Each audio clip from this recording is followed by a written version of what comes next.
Welcome back, everyone. It's been a fun couple weeks since I made my last radio repair video. Fortunately, this has been a fairly slow period for me. The fall is usually where things slow down, and then usually as people start putting their cars away for the winter, that's when things start to pick up. I've kind of more or less noticed that year over year.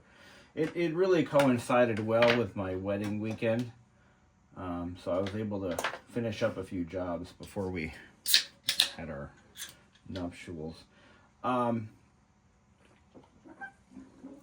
this particular radio job I almost didn't take on because it's a little out of my wheelhouse. I don't do a lot of German car radios. But this one kind of melted my heart a little bit because it's for a Volkswagen Quantum, a 1986, I think, Volkswagen Quantum. And the Volkswagen Quantum was the precursor to the Passat. Passat was the replacement for the Dasher.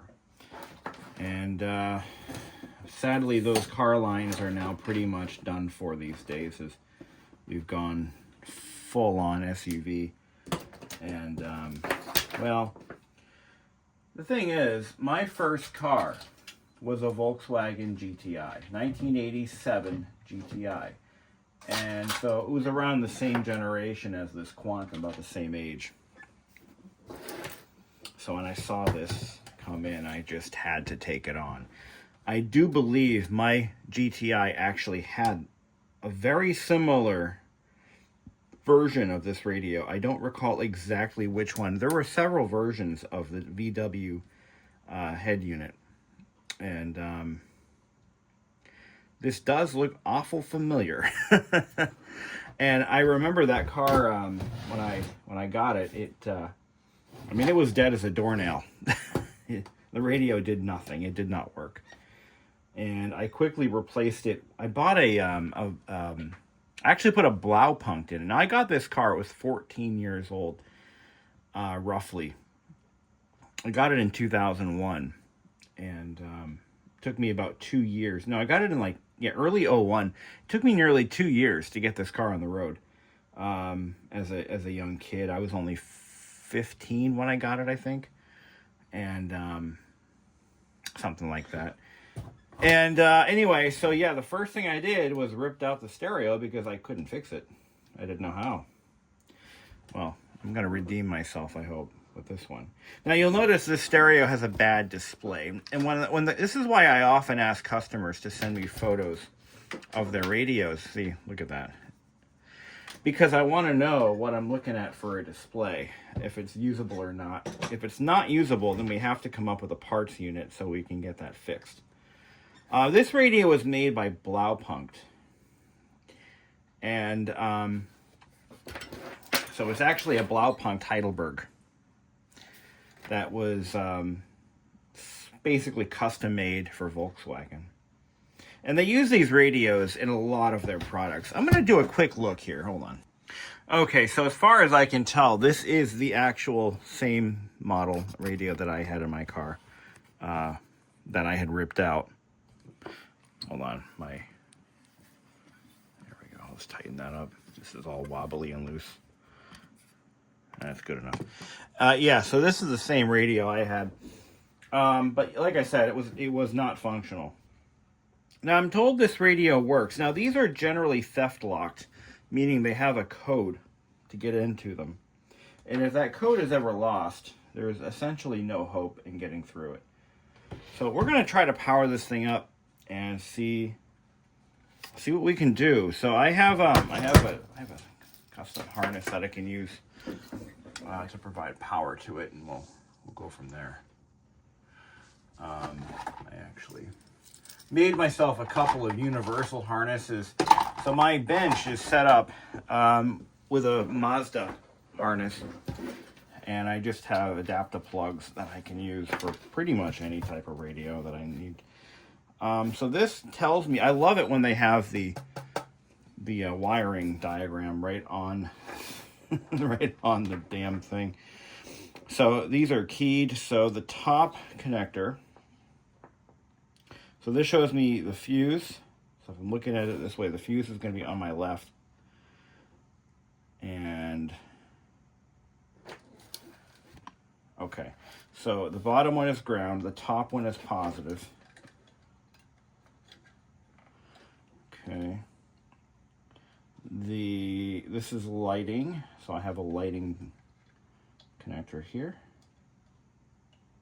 This is going to be a very loose fit. I'm going to have to crush these down with some pliers so they grip on a little better. So we'll do that real quick. So we want nice tight connections here. Nothing but the best. This is also the same radio that was in one of my best friend's father's cars. He had a 1992 or 91 Volkswagen Fox. Now, I was a Volkswagen nut when I was a kid. I really, really was. I just kind of fell in love with the styling of the Fox and the Golf, the second generation Golf Jettas, the Rabbits. My father at one point had a Rabbit diesel.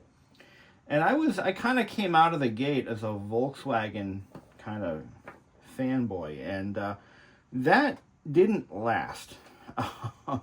Once I got my own Volkswagen and realized just how much work it was keeping that stupid car on the road, I just kind of swore off all German cars at a fairly young age, and it's really sad.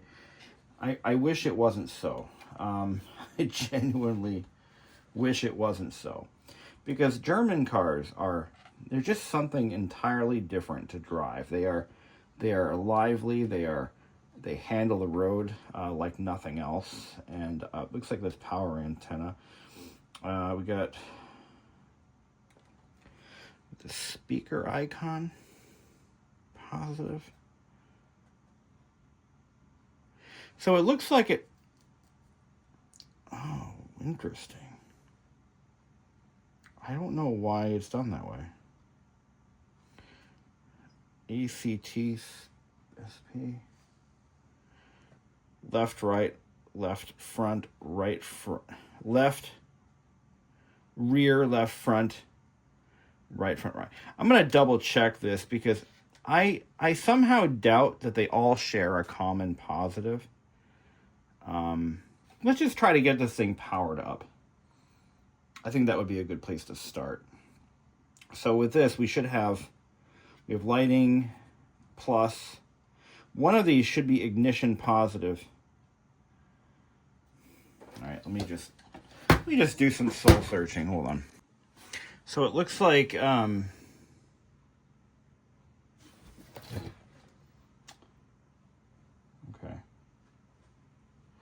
The bottom connector, well, the top connector is for active speakers. The middle connector is for the standard speakers.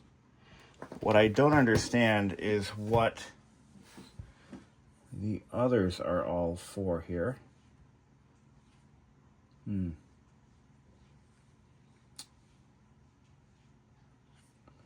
Let's see. Power switched. Power constant. Okay.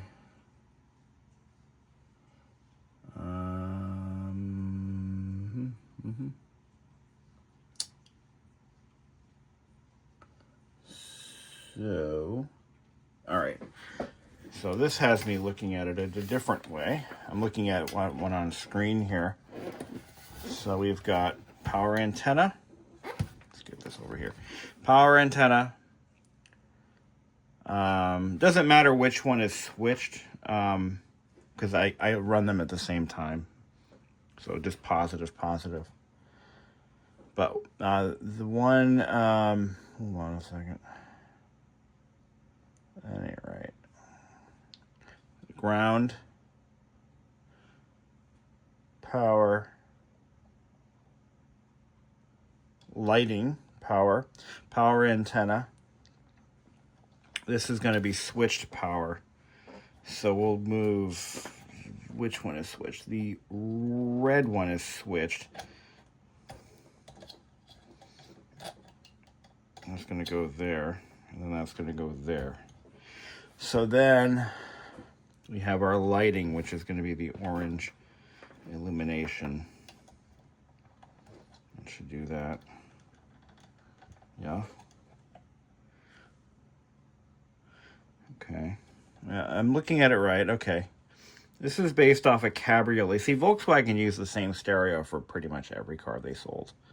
Well, wait a minute now.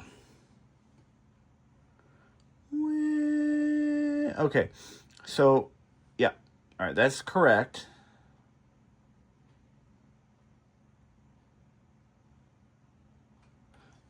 And ground, we'll just ground it to the chassis. And it looks like the speaker one, I don't know what that's for. That could be, I'm going to have to look into that. But let's get some speakers hooked up. So we're going to do left. Yeah, is it positive? All right, so let's do that. Let's give it a try. So we're going to hook up a speaker. So left, rear, left, front. Right, rear, right, front. So let's just kind of just go for it. Now, according to the pictogram, the ones in the bottom are going to be negative. So let's do that.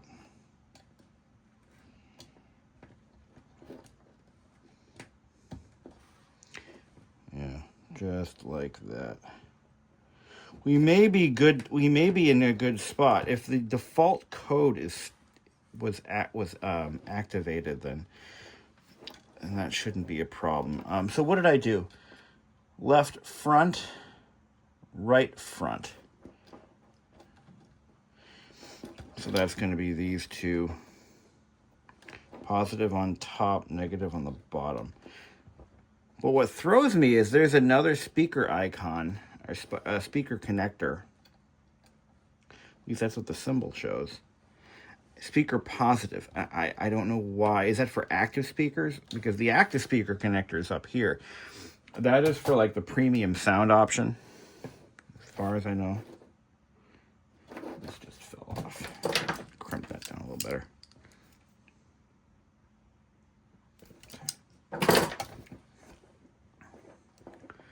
Sometimes it can be tricky. All right. So as long as we don't connect positive to the power antenna lead, we're safe. Effectively, we're safe. That would be really bad. A thought just occurred to me, and any Volkswagen nut will agree with this. But these cars didn't have a switched radio circuit. This is something that I wouldn't have realized unless I had owned one. But these don't have accessory power linked radios. Radios are on all the time in a Volkswagen from this era. It wasn't until 1990... I think it was 1990 or 89. That Volkswagen did not do. So the radios would be on all the time on these cars. And you had to manually shut them off when you were done driving. So, yeah, that was a little quirk that Volkswagen had. That isn't common. Not a common feature. All right. Let's see if we can get it powered on. So I unplugged that extra positive. I don't think I need it. If I do, I'll go back and reconnect it. So here we go. Okay, we have lighting. We have no power. We have lighting. Oh. We have power, we have sound. All right, this radio doesn't seem to have a code set. Okay, very scratchy. We do have some lights out. I'll show you what I got. Okay, this radio works. I am getting sound. I don't have all the speakers hooked up, so one of these is going to be fader. Yeah, it's got dirty audio, no light on the display. These are all dirty pots. Pole balance. Okay, so I got. All right. Okay. Yep. Gotta work on that. So far, none of this scares me. It's got Seek. There's no antenna hooked up to it, and I don't have an adapter for it, so I'm gonna have to just kind of play it by ear. Let's see if that cassette deck does anything at all. But we got power to it, so that's half the battle. We'll figure out the speaker wiring later. But that's really all I wanted to get done tonight. Yeah, of course it's not going to find any channels.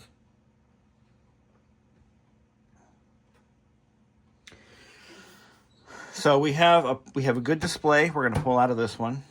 We may need some cassette deck parts. Let's see how bad we have it. But it looks like this one is going to get away with just a recap job.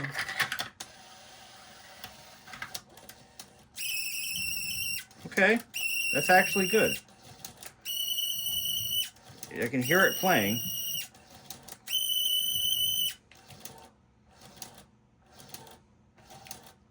Tape is stuck in there now. Okay. Let's crack it open.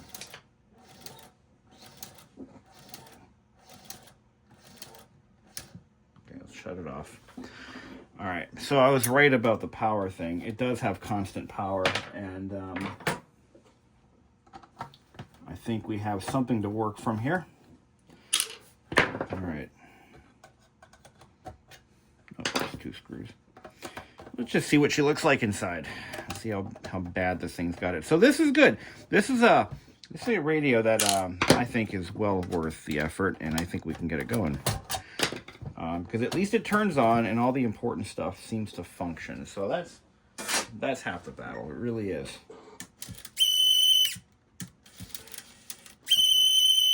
Okay. The pinch rollers are spinning in opposite directions. Oh, there we go.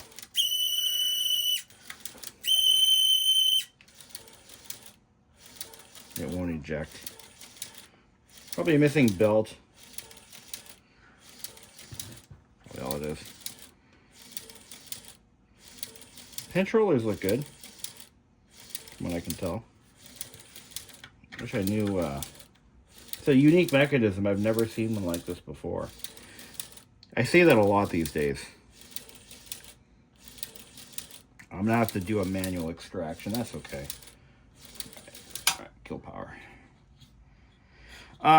That's actually good. This is all very good. I'm pleased with what I'm seeing and what I'm hearing. This looks like it might actually be a good salvageable unit. Now, I hope that the I hope that this unit doesn't have the well, if it does, I think I can work through it. But if the code component, the computer that controls the access, if you will, I hope it's not part of the faceplate, because I was going to just swap the faceplate over and just do it that way, you know. But I got to get the faceplate off. We'll just go ahead and unplug our rigging here.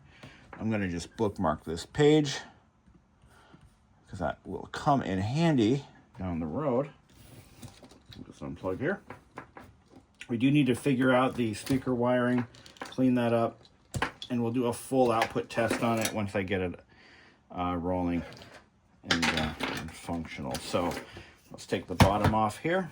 Like I said, I feel like it's my it's almost bittersweet getting one of these radios in. This was literally the radio that came in my very first car way back in the day. And, okay, so not much to see there. Where was this made? Assembled by Matsushita Communication Deutschland, West Germany. West Germany. It was made in a country that doesn't exist anymore. Oy. That's pretty cool. West Germany. Gotta love those pre-Berlin Wall Cold War cars. Post-Berlin Wall, yeah, diplomatic. Let's see if I can get this off. Something's holding it on. I don't know what. Not that clip. Wait, did I say Matsushita? Wait a second. Matsushita. So, apparently, because this is a Blaupunkt radio.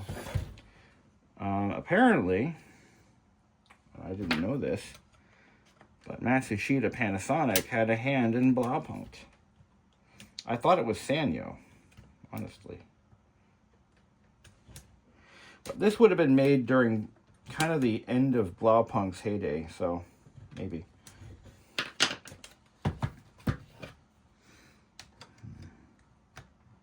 God, what I wouldn't do to find a mint condition, fully restored, or well-preserved GTI. Again, I love that car. I really did.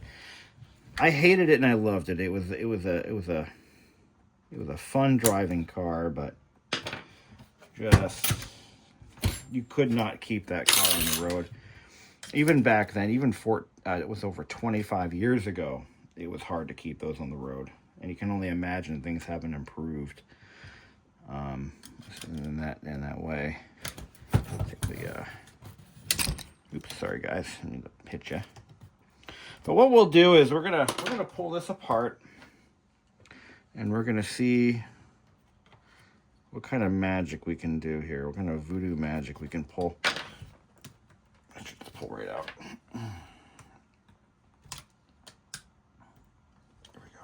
Good. Got it. Got it. You know what this looks like? Just realizing this now. This really looks a lot like the Porsche radio I just did, which was made by Alpine, and the Honda. This setup here, the way they built this faceplate out, kind of resembles those two radios in so many ways. Looks like the display is a separate assembly, which is kind of nice. Okay. Now, what about... So that's got to come out anyway. We're going to just go ahead and remove it. Yeah, we're going to do all new lamps on this guy. Yeah, it's just a separate assembly. That's pretty cool. I rather like that, actually. And it looks like the entire top end of the radio probably come out as an assembly. So there's our... This is built like an Alpine. It really is. Yeah, this probably all comes out as one unit. Alright. We'll take some of these screws out. It looks like that's got to come out. Probably going to be some screws behind the control panel.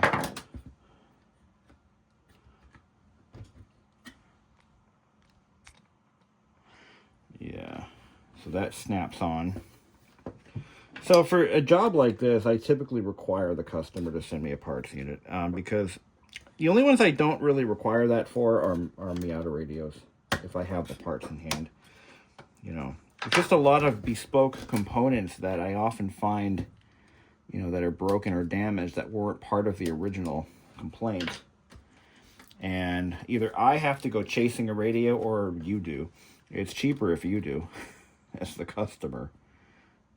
Much cheaper, because I don't charge you for that. I just, you know, that doesn't add to your bill. But if I have to go hunting, well, I'm sorry. That's going to cost you. You know, it's standard business practice. If I have to find the parts, I've got to part out. I got to buy that radio, assume all that risk, and yeah, I'm going to charge for that. I'm sorry, that's just how it works. I don't get a lot of pushback either, so that's cool. All right, moving on. So I'm thinking we got some slipping belts in there. Probably got more than one belt. Probably 2 or 3. So this is all.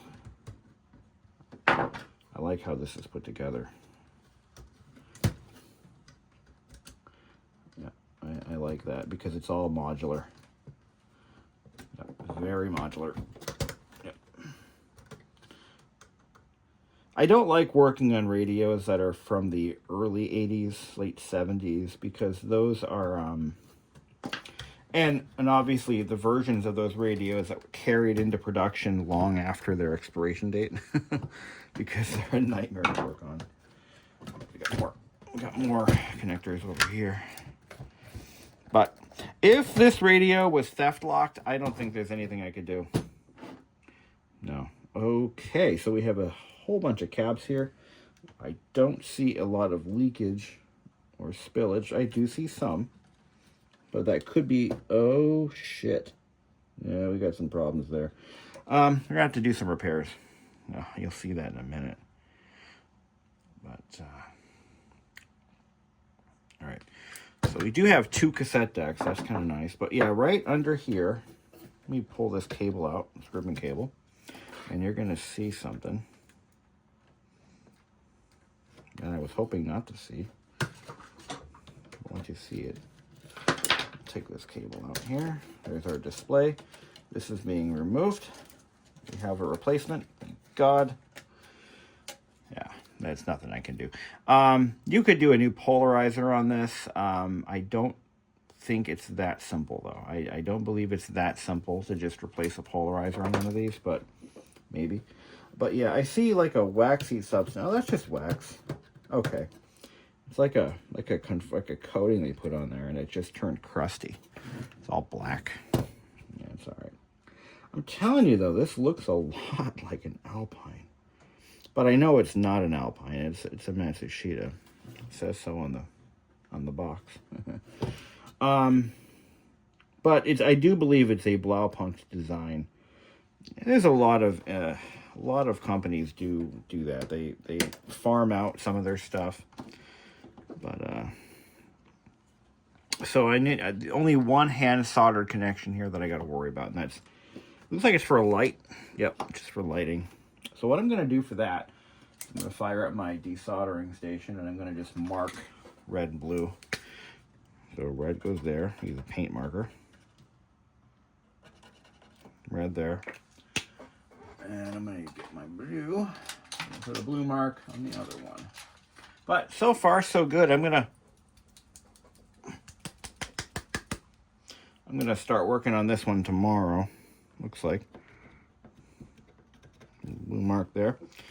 So tomorrow I'm going to start getting on this one, and we'll get that customer taken care of. This looks like it's going to be a straightforward rebuild.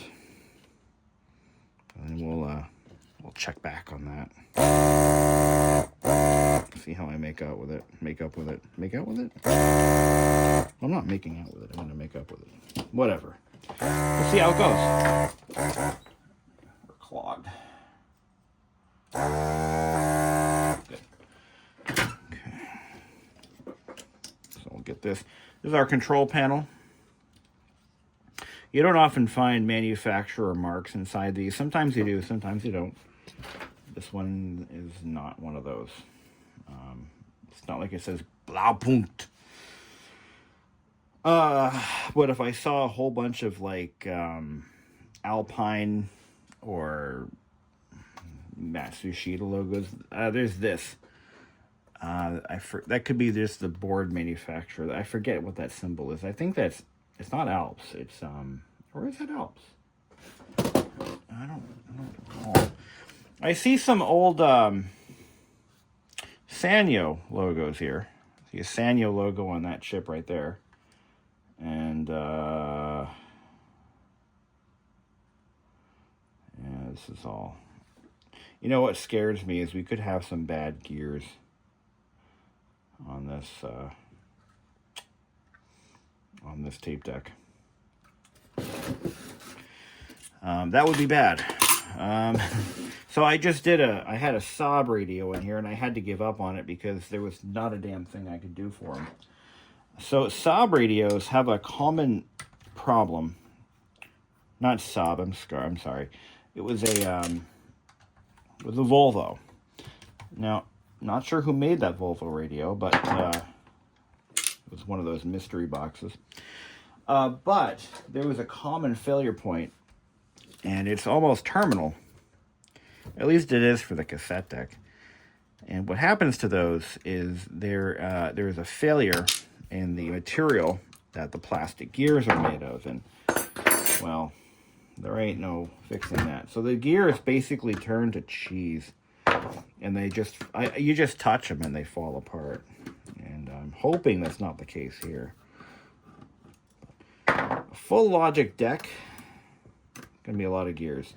So we do have some belt slippage, for sure. I can rotate this by hand. There we go. Is it? No, it's not. It's unwinding, that's what it's doing. Oh, there goes the belt. I don't stock this belt. We'll have to order one. All right. Yeah, see. Okay. Yeah, I may have a problem here. But the belt was slipping for sure. For sure. Okay. Take this off. Alright. Now this is where things can sometimes go haywire because you might get some stuff taken out of alignment and, well, let's just hope that's not the case here. Let me get this out. Okay. Looks like all our cams are timed. There's switches on. Okay, we should be fine. Yeah, there's not going to be a timing issue here, so that's good. That's the belt I need to order. All right. Now, how do I get the tape out? That's our next battle. Looks like all the gears are intact. There we go. I think I figured it out. Yeah. There we go. That draws it in. And that's going to eject it. No, it's not, because the head hasn't withdrawn. So. Okay. Whoops. Yeah, the head is not withdrawn, is it? Nope. Okay, well, gotta figure that out. No plug on this, huh? Of course not. Yeah, that's the thing with these old mechanisms, because, you know, just let these drop out. They don't need to be. Thought I saw a crack in that gear. Nope. Okay. So yeah, so the head has to be withdrawn. We just need to figure out which set of gears drives that. It's probably going to be this one here. Yeah. Yeah, okay. So that has to... There we go. There we go. I got the heads completely.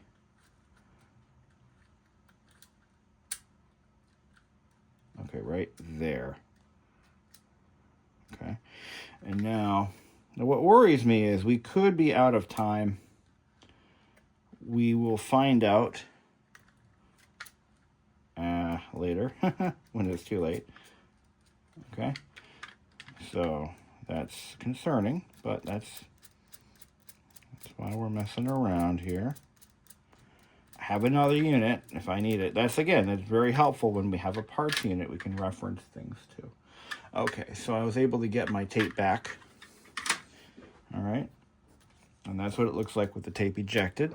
Everything here looks pretty good, though. Nothing scary, nothing rusting or any crap like that. That's what we worry about when we work on these. We don't want any rust. Rust is bad. Okay.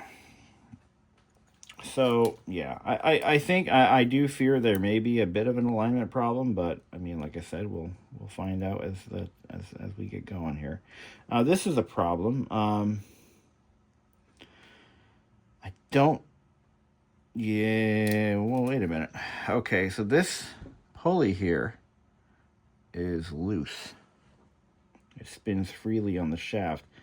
Oh, it's on a clutch. Okay, it's on a clutch. That's okay.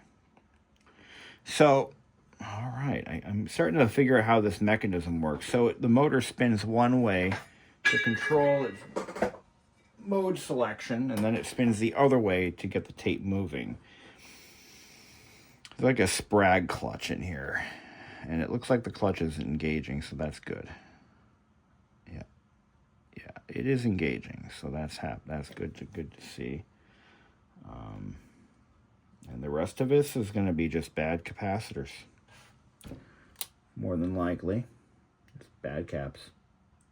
None of them are none of them appear to be losing their guts, which is nice. That is a concern. I mean, I'm not seeing any spewage, so that's promising. Very promising. All right. So when I get this apart further, so I could do this entire bottom board. Here's our amplifier section here. I'm going to do the entire board in situ, and that should be it. I don't see any electrolytics on the tuning board on either one. Different. Oh, I see a couple. And so I'm gonna have to pull the back cover off to get to these and the tuning board. It's probably the FM board, RF board, whatever you want to call it. And we can leave everything alone. Now, this entire switch stack, we already know is experiencing some problems. So we're gonna just, while we're here, gonna throw some juice in there.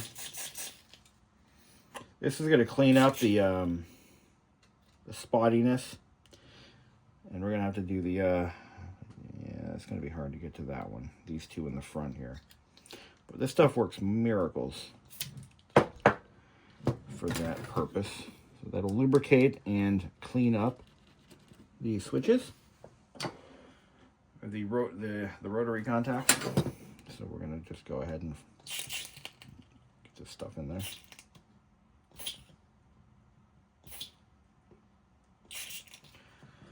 Because taking these apart is often not an option. Some of them I have to. Some of them have to be taken apart.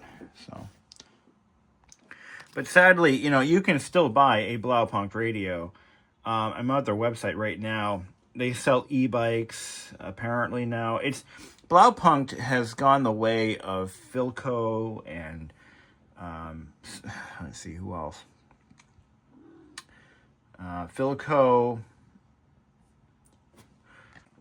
So the Blaupunkt Corporation back in the 80s built some of the nicest car stereos you could buy, and they were very popular with German automaker, German car enthusiasts. Volkswagen obviously used them as original equipment. I think BMW used Alpine. But Blaupunkt was one of the best. And they were, from what I understand, they were actually one of the most stolen car stereos. Which is why theft lock features were prominently built into these units. The company has pretty much disappeared. And, they're essentially gone. And they're just a ghost brand at this point, like Magnavox, RCA. I was going to say Philips, but I think Philips is still a real company now. But yeah, they're pretty much done. I think Sanyo is done too. I'm trying to find the wiki article that talks about who they were bought out by and when, but I'm not finding it. I see. Well, Blaupunkt means blue dot. That's in German. Blau meaning blue, Punkt meaning dot. Here we go. Let's see. Yeah, I'm not getting a whole lot of information. But at one point, they were owned by Bosch.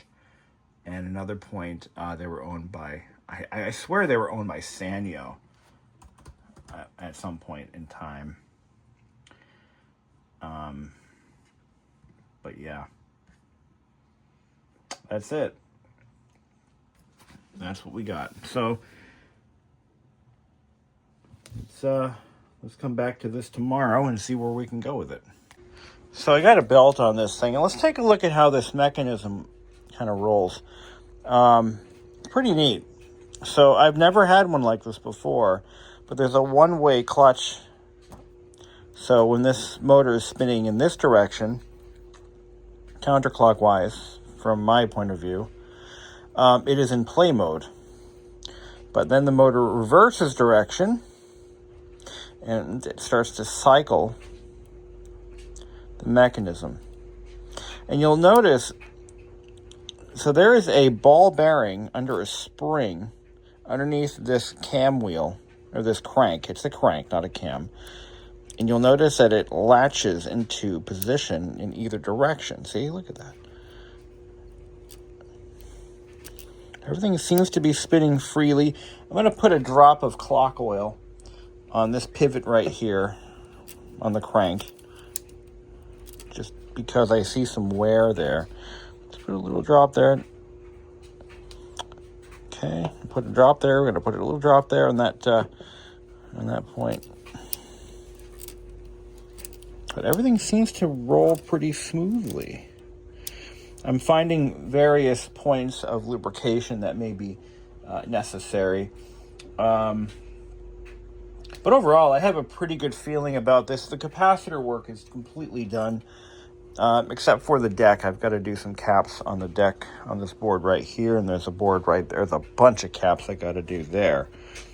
But I want to get this thing mechanically functional first, and then I'll focus on the additional labor. We just want everything moving freely. Lubricated this here. That was kind of stiff. And finding anything that slides or... Yeah, I see a few things here that need attention. But it's a pretty straightforward unit to work on from what I'm seeing. It's pretty straightforward. I think we'll get this thing going pretty. Everything seems to be, so it engages in this position here, and then it engages in this position over here. Yeah, all good. And I believe we just have to have it locked into position. So as far as registration goes, there's a reed switch right there, and all that does is probably gonna. So there should be also a push button as well. So getting this back together is going to be a bit of a hassle, but I think we got it. I just have to make sure that reed switch engages with something. I'm a dumbass. That is the Matsushita logo. So this is a German Panasonic, basically. But no, seriously, that is what. And this is one thing as someone who's worked on multitudes of stereos from just a variety of manufacturers, both automotive manufacturers and their suppliers.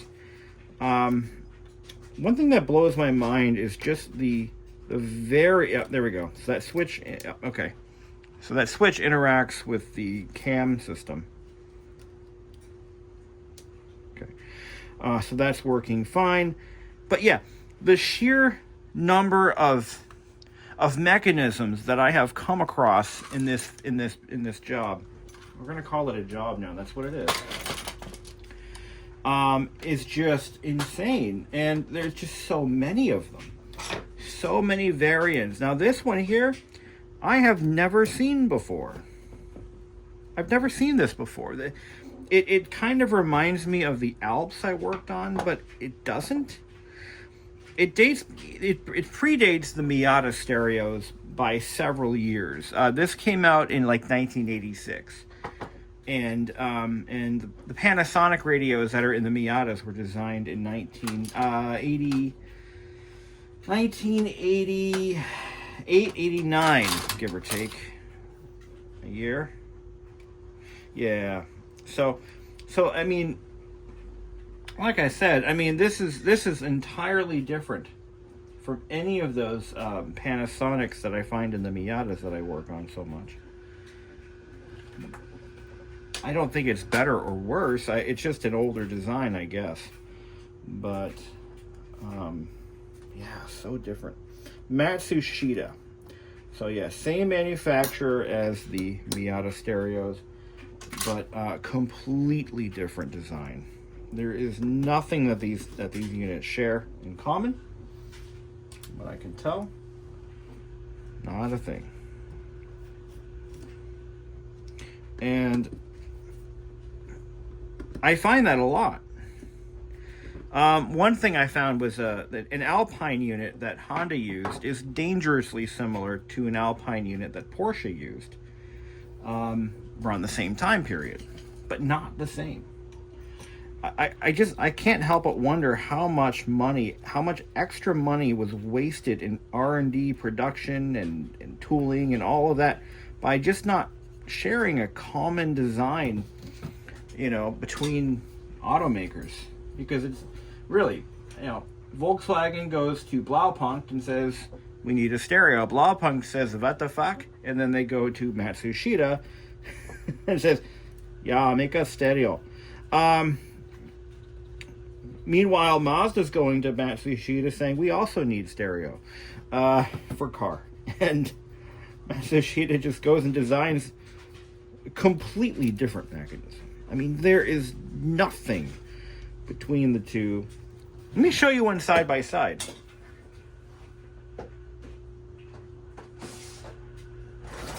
Okay. This is a Miata stereo cassette deck mechanism. This is visual samples or representations are often best. This is the front. Look at this. Completely different design. It's just bizarre to me.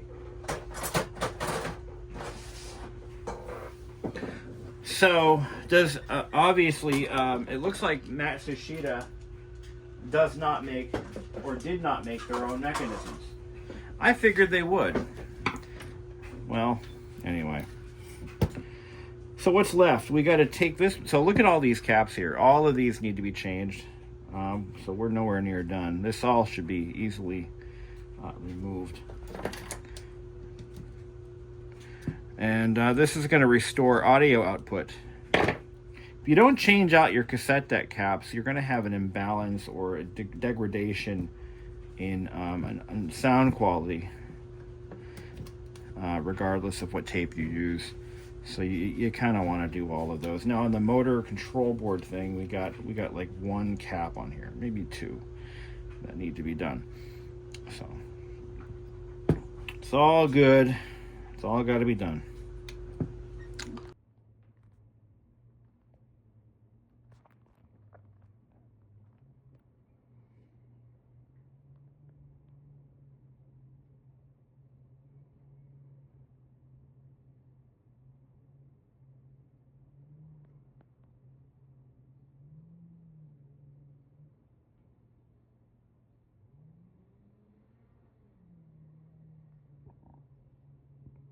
All right, so the cassette deck should be all set to go.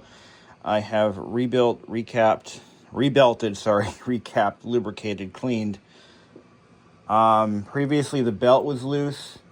The caps were bad. I replaced the belt. It sounded kind of muddy. Wasn't too impressed, but look at how this thing works. So as I put the tape in, okay, nothing happens yet. But you see how that detent locks in? There's a spring-loaded detent, and what it's supposed to do is, as I push on it, it drags the tape in, and it engages it. Using a series of, there's actually 3 solenoids in there, and the function of the solenoid is to lock the mechanism to a particular position. And they're used for the 3 different functions: play, rewind, fast forward, basically. So let's go ahead and run this through one more time. So as I push the tape in, there's a micro switch that engages,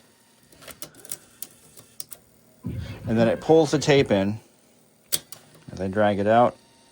I mean, I wouldn't say it's brilliant, but it works. it works. All the clutches seem okay. It's not dragging or tugging at the tape, and it's giving it enough tension to do its job. So I'd say that it's a good mech overall. So we're going to run our demagnetized cleaning. These actually do improve sound quality. This thing works pretty well. These are the simple ones. And these are the cheap cassette head cleaners, and they actually work quite well. I've tried this one, and I've tried another one. And this one works very well. These are cheap to have in your car. I recommend these to my customers. You can buy these on eBay. And there's a little magnet there that effectively demagnetizes the head. And it works. It really works. I keep one in my Miata for this very reason.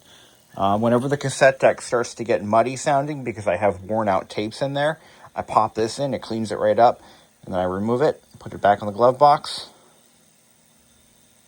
Very effective, very simple. These are all you need. But what I do is I go in and I do a deep cleaning. I clean the cap stands, pinch rollers with alcohol, and of course check them for any other issues. So I can't test the receiver. I don't have I can make an antenna out of damn near anything. Let's take this all for a second. Pop this in there. And that should allow me to get some kind of signal out of this. I should at least get 101.1. Okay. I just realized this has a seek function. You just press on this.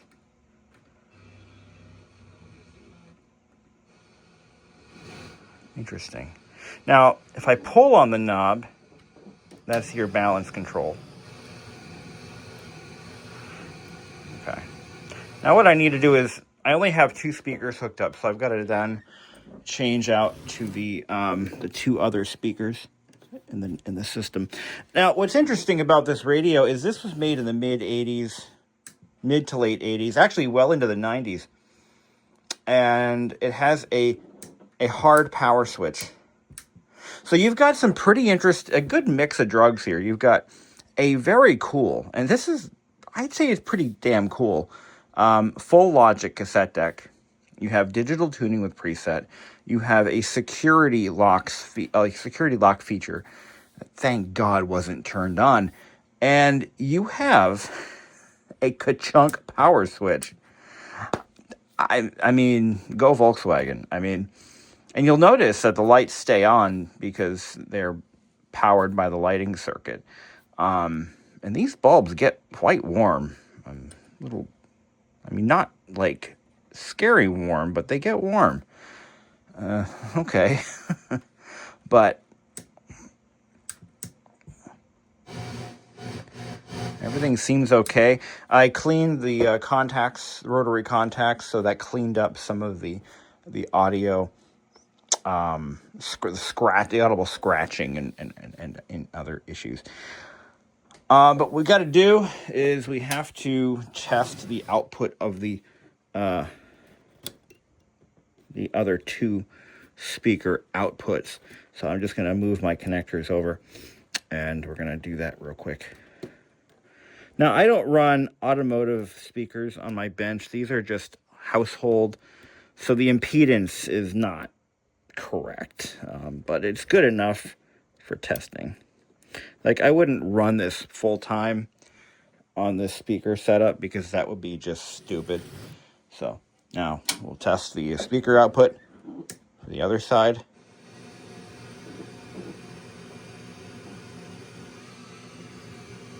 Let me tune something in. Is there a step? What do these do? What do those do? Metal and Dolby. Oh, okay. So I think I'm doing scanning here. So if I tune, that's scan. These are your presets. Yeah, it okay, there we go.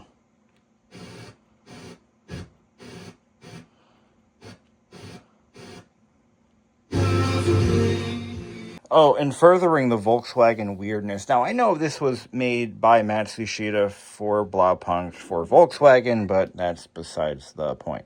If I put in a tape, right, I'm trying to figure out, oh, I should probably turn it on first.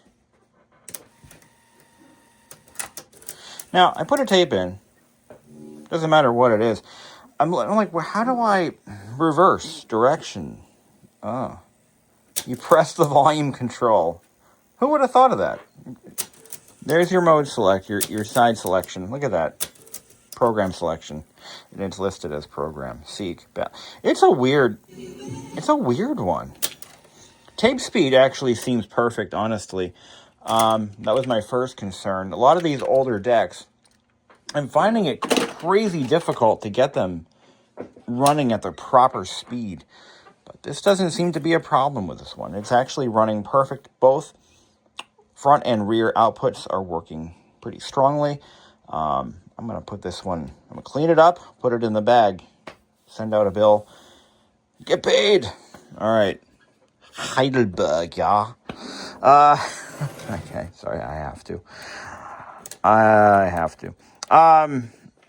But yeah, weird little guy. And again, Volkswagens, in at this time period, there was no ignition activated stereo circuit. You could add that. I think you had to pull off the defrost circuit or something. I remember people talking about this back in the forums when I was a VW owner as a young child. And that was a point of discussion. Some people thought it was endearing. Some people hated it. But the modification, I believe, was to tap off of the defrost circuit because that was ignition switch activated. There's another one. So on a Volkswagen from that era, the horn wouldn't work unless the ignition switch was on. So the horn was deactivated. The radio was always on. Strange, right? Strange stuff. Their cars were unique. And as the old adage goes, just because you're unique doesn't mean you're useful. Or just because you're special. I have weirdly had a soft spot for VW for my entire life, even since I was a young kid. Because I just remember them as being just cool and quirky and not the most reliable cars. I'm talking about the water-cooled VWs. Which faceplate, by the way? Which one is nicer? Because I got two to choose from. I love it when customers send me parts units. So which one do we... Oh, this one's really rough. It's kind of munged here. So we'll stick with this one. I'll clean this one up. Do it real nice. And cassette doors, same situation. Yeah, this is the one we're going to use. I love it when customers send me two of the same because that gives me options to pick from when I'm doing a restoration. Because sometimes you find, like, So it's full disclosure, the cassette deck that I ended up restoring for this stereo came from the parts radio, because this one had some moisture exposure, and I believe one of the solenoids is bad because I can't get it to lock in. So I went through the whole rigmarole of recapping this one. I tested all the micro switches, but it still will not lock in. And I suspect, and I could test it with a multimeter and figure that out pretty quick, what the deal is, but I'm just, you know what, I got another one that doesn't have all this rust on it, and that's what I used. So gave him a better one.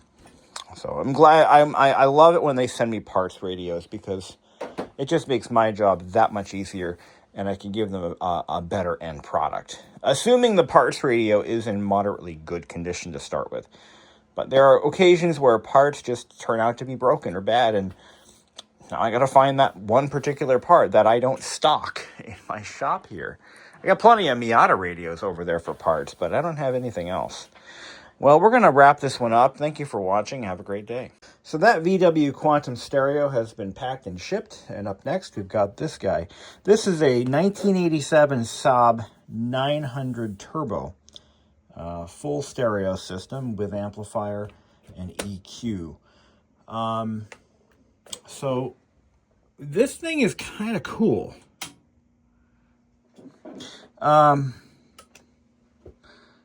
Really cool. I love the use of what appear to be LEDs in the EQ, as well as the I mean, just look at that. I mean, that's just sexy right there.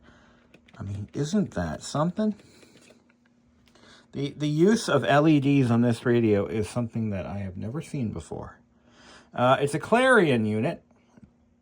They're the OEM supplier to Toyota, Nissan, Mazda, and apparently Saab, and many others. So this will be a fun project. It has a lot of work involved here. A lot of capacitors need to be ripped out to get it back. The cassette deck needs to be reworked, repaired, new belts, and it's in pretty good shape. Aside from a crack in this plastic overlay, it's a pretty substantial crack, actually.